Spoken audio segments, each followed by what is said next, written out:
Circle of income. 3 phases होते हैं circle of income के। फर्स्ट सबसे पहला आता है हमारा जनरेशन या प्रोडक्शन फेज। इस फेज में फर्म हाउसहोल्ड से factor services, land, labour, capital, entrepreneur hire करके प्रोडक्शन करता है गुड्स एंड सर्विस का।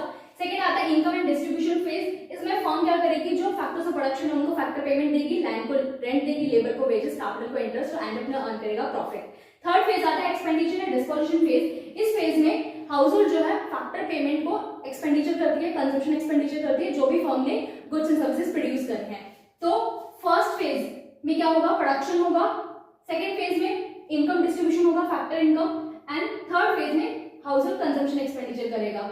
तो जो इनकम है वो जनरेशन से इनकम से एक्सपेंडिचर फेज सर्कल में फ्लो करती जाएगी। जितना प्रोडक्शन होगा उतनी ही इनकम डिस्ट्रीब्यूट होती है और उतना ही एक्सपेंडिचर होता है। इसी वजह से जो नेशनल इनकम है उसके 3 मेथड होते हैं मेजर करने के। सबसे पहला आता है value added method, income method and expenditure method. और तीनों से सेम वैल्यू आती है। क्यों आती है? क्योंकि जितना प्रोडक्शन होता है उतनी ही इनकम डिस्ट्रीब्यूट होती है और उतना ही एक्सपेंडिचर होता है इकोनॉमी के अंदर।